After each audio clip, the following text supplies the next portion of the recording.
Fala galera do YouTube, Douglas da DTS Manutenção e Aprendizagem. E no vídeo de hoje a gente vai falar sobre motor de popa, beleza? Só que o motor de popa não está aqui comigo, tá? É um motor de popa de um amigo inscrito do nosso canal aí. O nome dele é Matheus, tá? E ele é lá de Salvador, na Bahia. O Matheus entrou em contato comigo, disse que assistiu aquela série de vídeos que a gente fez aí do motorzinho Evinrude 8 HP e ele se animou para fazer a manutenção no motor de polpa que ele tem, tá? O motor de polpa dele é um Evinrude 15 e ele mandou um material bacana para mim aqui, mandou umas imagens, mandou uns vídeos e ele já iniciou o processo de desmontagem. Então a gente vai analisar esse material aqui e falar um pouco sobre as causas, sobre a manutenção que ele vai ter que fazer lá. E eu resolvi fazer um vídeo, documentar isso aqui num vídeo, porque além de ajudar o Matheus, quem tiver um motor nessas condições aí, também serve de material como base para vocês dar uma analisada. Beleza? Tá curioso? Quer saber como é que vai ser? Acompanhe a gente até o final do vídeo. Então, para começar, vamos conhecer o motor do Matheus.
Bom, então esse é o Evinrude 15 do Matheus. Como a gente pôde acompanhar no vídeo aí nas imagens, é um motorzinho que sofreu muito e sofre com a corrosão. A gente pôde observar aí que tanto os parafusos como a própria carcaça dele aí sofreu bastante com corrosão. Acredito que por navegar lá em água salgada. A princípio, ele tinha me dito que o ano do motor era 1983. Porém, ele me mandou a plaqueta e a gente consegue observar aqui ó, na imagem que na verdade ele é 82, tá? Então, aqui é a tabela dos motores Evinrude Johnson de 1980 até 1998. Então a gente observa aqui ó, essa plaqueta que ele mandou. Esse motorzinho dele foi fabricado na Bélgica, tá? Então ele, aqui pelo modelo, né, número do modelo, ele é um E15 BA-CNC. Então, puxando na tabela aqui, ó, o E, inicialmente, é Evinrude, tá? O 15 é a potência, em HP, então são 15 HP. O BA são características de fabricação, tá? No caso aqui, esse AC Lighting quer dizer que ele já é um motor que possui aquela bobina de luz, que gera energia. E Hope Start significa que é partida corda, partida manual. Tá? E depois CNC, aí a gente já parte lá para a tabelinha de ano, onde C significa respectivamente o número 8 e o N o número 2. E o último ali, o último C, a gente não considera, beleza? Então, pela tabela aqui, o motorzinho dele é 1982 fabricação. O Matheus enviou uma série de questões aqui para a gente. Então a gente vai pegar com base nas imagens aí, a gente vai falar de uma a uma, separado, para a gente poder não misturar, não bagunçar os assuntos. Então a primeira dúvida dele aqui está com relação à carcaça, né, a parte de baixo da rabeta aí, que a gente observa que existe um ponto de corrosão muito grande aí na parte onde a gente assenta o rotor da bomba d'água. Então em cima ali vem aquela chapinha de inox e o rotor da bomba d'água trabalha em cima. Porém a gente vê que nas laterais aí, ó, onde é feito o assentamento da chapa, existe um grau de corrosão bem avançado aí, faltando até pedaço da carcaça. Então ele pergunta se isso causa algum problema, algum dano no funcionamento. Então vamos lá. Eu tenho uma imagem aqui, ó, onde a gente consegue observar uma rabeta em perfeitas condições. Tá? Então a gente observa que aquela parte ali onde na dele está completamente desgastada, corroída, aqui não. Aqui ela está totalmente nivelada. Tá? A gente vê que tem até uma certa espessura de material ali e a gente tem a separação das galerias. Tá? Então só para a gente poder entender, a água ela sobe por essa parte aqui, ó, tá vendo? E tem sim uma abertura para que ela entre na cuba do rotor. Então a água ela sobe, entra aqui onde fica alojado os retentores. Essa água ela já serve como um lubrificante para esse retentor que fica virado para cima aqui. O retentor aqui, como vocês sabem, vocês já devem ter visto em outros vídeos nossos aí, geralmente vão dois retentores. Um é virado para baixo na parte interna e esse aqui virado para cima aqui na parte externa. O de baixo, a lubrificação é feita pelo óleo que está dentro da rabeta. E esse de cima aqui, a lubrificação é feita pela água que sobe e entra na cuba do rotor. Então, a gente pode ver que é completamente plano. Então, a água que entra aqui, ela fica presa aqui debaixo nessa parte do retentor e depois sobe para a cuba. Como a gente observa na chapinha aqui, ó, essa chapa de inox ela tem uma abertura que é por aqui que a água entra e aí sim o rotor, conforme gira, bombeia essa água pela tubulação e vai subir lá para refrigerar o motor. Vamos lá, o que eu vejo que possa acontecer, eu não sei em que grau isso pode acontecer, se pode ser muito prejudicial para o motor. Mas a gente vai ter aqui, nessa sua carcaça que está desgastada, uma passagem livre do fluxo de água, entendeu? Então, provavelmente você vai ter uma perda aí de fluxo de água. A água que deveria subir e alimentar só a cuba, na verdade ela tem essa fuga aí e de repente você pode ter uma diminuição, tá, no volume de água aí e poder vir a ter algum problema de arrefecimento, tá? Não subir água suficiente para refrigerar o motor. Isso é o que eu vejo de início aí.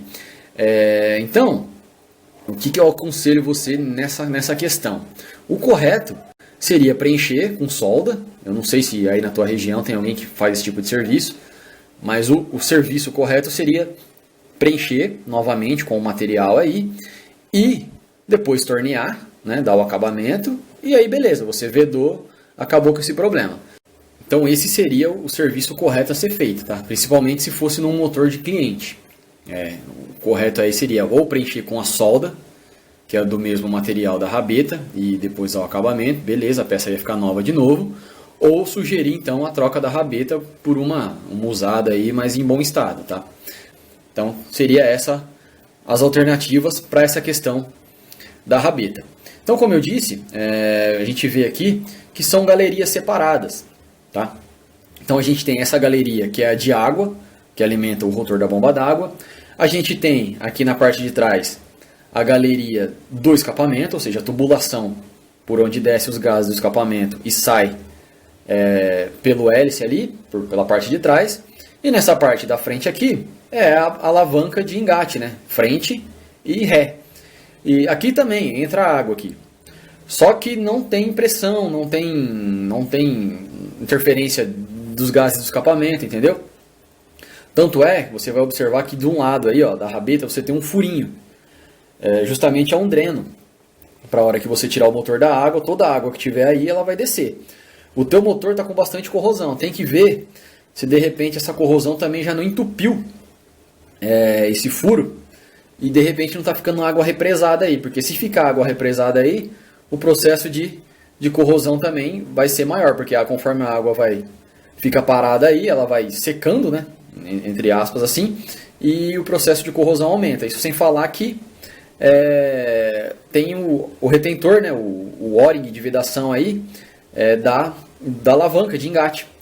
Também pode prejudicar ficando a água parada aí. Então dá uma olhada, ver se está desentupido para poder fazer o dreno de forma correta.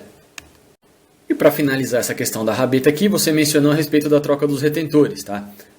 Que você ia trocar os superiores, porque estava nítido aí, dava para ver que eles estavam dando passagem vazando o óleo. E que o do hélice não, mas você não iria trocar. Então eu te aconselho, cara, já que está desmontado, troca tudo, beleza? Por quê? Sabe aquele ditado que eu fiz a parte de cima e a parte de baixo não aguentou, estourou depois? Isso pode acontecer. Por quê?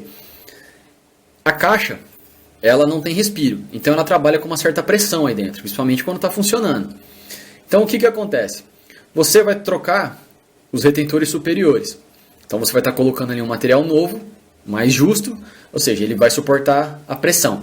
Pode ser que agora, como você vedou a parte de cima, se os retentores do hélice não tiver 100%, pode ser que dê vazamento lá, entendeu? Justamente por essa questão. Então acho melhor você, já que está com tudo fora, troca tudo e deixa novo. O O-ring de vedação, muita gente me pergunta como é que faz para trocar aquele da alavanca de engate. Aquilo ali é um pouco chato, porque você tem que desmontar todas as engrenagens. Quando eu precisava fazer isso na oficina, eu levava, por isso que eu não tenho nem vídeo disso, eu levava para um amigo meu que ele tem a ferramenta. Tá? É uma bucha que vai ali dentro, como vocês podem ver aqui ó, na vista explodida, é uma bucha, tem uma arruela, tem o anel de vedação, que é o O-ring, e essa bucha. Então tem que sacar, tá? Sacar essa bucha aí, tem uma ferramenta, rosqueia ela por baixo lá e puxa ela para a parte de cima. E aí você faz a substituição do anel, depois coloca a bucha e preenche ela de novo. Tá? Pode acontecer na hora de tirar, quebrar a bucha, você tem que substituir a bucha também.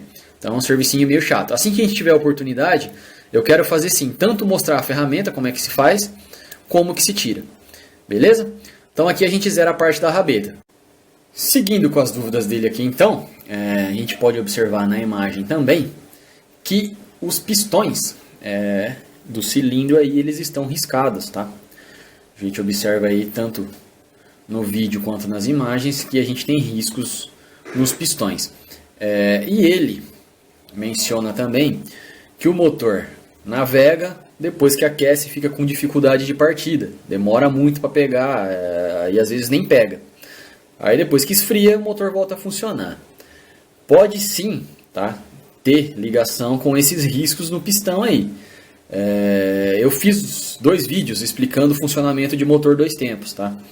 Então, quem quer se inteirar mais do assunto e entender do que eu estou falando, eu estou deixando na descrição do vídeo aqui os 2 links para esses vídeos. Por quê? Como eu menciono lá, o motor 2 tempos, o funcionamento dele para ser perfeito, a parte de estanqueidade, ou seja, a vedação do motor, e isso envolve também a integridade de pistão, cilindro e anéis, para funcionar perfeitamente tem que estar tudo 100%. Se você tiver riscos, que nem a gente observa aqui no teu motor, acabou. O motor ele dificilmente vai funcionar da forma que se deve. Por quê? A gente vai ter a descompensação aí, né? Quem olhar o vídeo lá do funcionamento do motor 2 tempos vai ver que para o motor funcionar, ele trabalha com hora pressão, hora vácuo dentro do motor. E isso faz o ciclo aí do combustível, admissão e exaustão funcionar no sincronismo. Tá? Então isso é de suma importância. Outra coisa, depois que o motor aquece, os componentes eles dilatam, tá? Eles aumentam. Então, essas ranhuras aí, esses riscos, também vai acontecer a mesma coisa. Eles vão acompanhar e vão dilatar também. Pode ser que eles aumentem e aí você tem um fator prejudicial maior, tá? Porque os riscos aumentam, você vai ter aí uma passagem maior de compressão, da parte de cima para a parte de baixo e vice-versa. Então, nesse caso aí não tem muito o que fazer, não tem nem muito o que te aconselhar, a não ser retífica, tá? Você vai ter que fazer esse motor aí, trocar pistão, trocar anel e brunir o cilindro para adequar a nova medida, tá? Eu estou colocando aqui, ó, motor de popa, existe sim kits de retífica, tá? Só que é um pouco diferente daqueles que a gente conhece. Geralmente carro é 0,25, 0,50, 0,75 e chega até 1 milímetro, né? Fiat já trabalha um pouco diferente. Os Fiat é 0,20, 0,40 e 0,60, se eu não me engano. Tá? No motor de popa, isso milímetro, né? No motor de popa, a gente tem, principalmente nesse caso aqui, ó, eu vou mostrar na imagem, uma opção de retífica só, tá? Ele vai de standard, nesse caso do motor dele, ele iria de standard para 0,30, mas esse 0,30 não é milímetro, é polegada, tá? Então, como a gente observa na imagem aqui, ó, então o pistão standard dele seria a medida de 55,57 milímetros, isso eu peguei aqui no manual de serviço, tá? E o pistão de retífica, que seria o 0,30 polegadas, seria um pistão aí com 56,33 de diâmetro, tá? Então você vai ter que medir teu pistão aí e dar uma olhada, ver se ele é standard. Se for standard, você tem a opção de passar ele para 0,30. Se já for 0,30, aí não tem jeito, você tem que achar uma retífica boa aí para fazer o encamisamento, né, do bloco. E aí sim você pode voltar ele para standard e depois, possivelmente, se precisar, fazer uma nova retífica, tá? Nesse modelo de motor eu coloquei aqui duas situações, porque depois de um certo ano mudou o diâmetro do pistão, tá? Então o dele é o 1982, é essa configuração que eu falei aí. E, se eu não me engano, foi assim até 92, tá? Até o 92 foi com essa medida de 55,57 aí. Depois de 92, ele já passou para 60,33, tá? E também o kit de retífica já não é mais 0,30, ele é 0,20, como a gente pode ver nas imagens aí.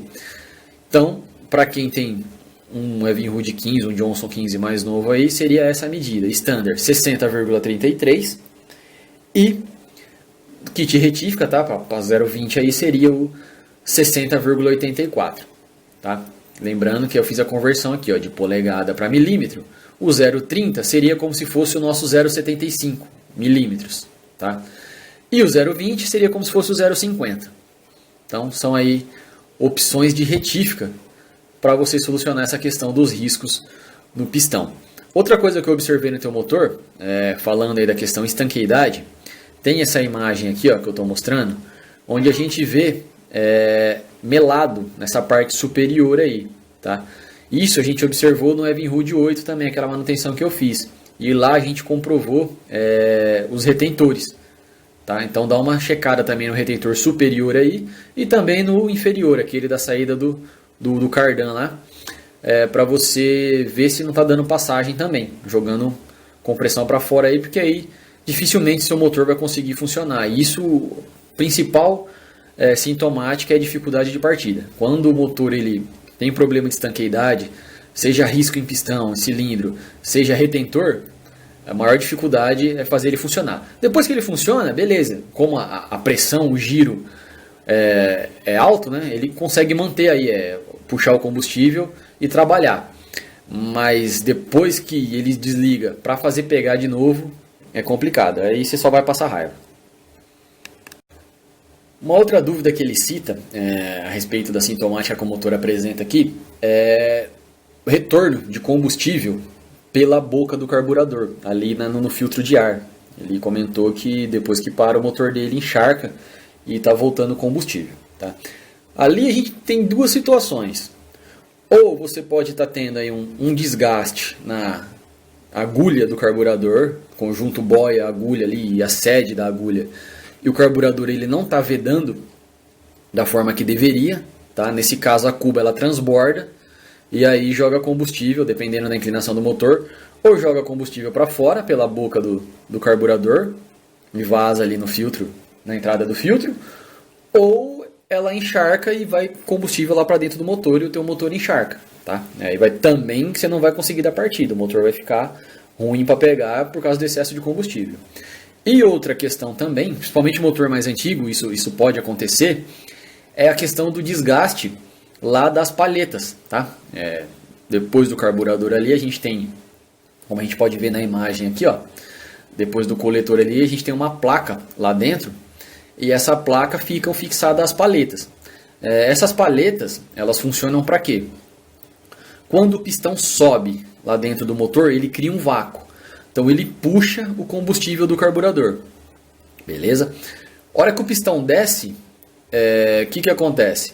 Essa paleta ela se fecha e o combustível é transferido lá para a cabeça do pistão, para poder iniciar o processo de explosão na câmara de combustão. Tá?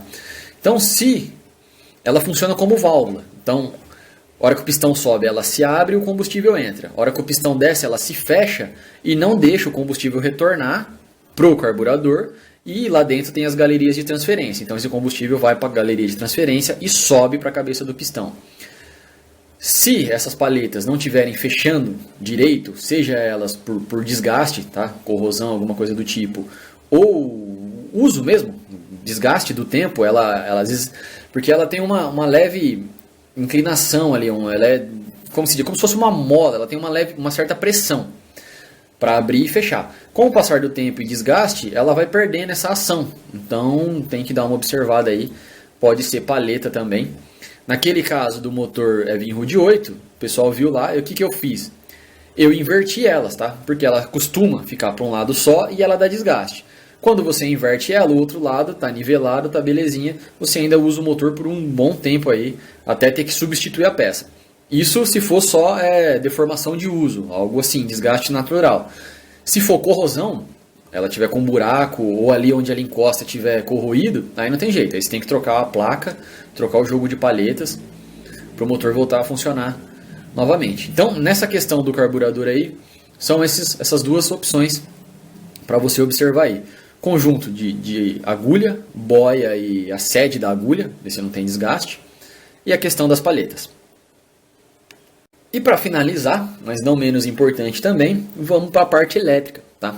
Que a gente observa aí no teu motor muita corrosão, muita oxidação, principalmente nos parafusos, né? Na parte de bobina ali, tem que dar uma olhada boa. Por quê? Quando a gente tem pontos de oxidação, o que acontece? Geralmente a resistência ela aumenta nesses pontos aí, tá? Principalmente quando tem aquecimento. Então o que acontece? É uma bola de neve, a gente pode dizer. Porque você tem a oxidação. Essa oxidação ela vai aumentar a resistência, a condutividade elétrica vai diminuir. E isso, como você aumenta o fator resistência, você começa a aumentar a temperatura. Vai gerar um aquecimento e quanto mais aquece, aumenta mais a resistência e diminui a condutividade. Então você pode estar tendo aí a influência de um problema elétrico, tá? Principalmente depois que você começa a navegar.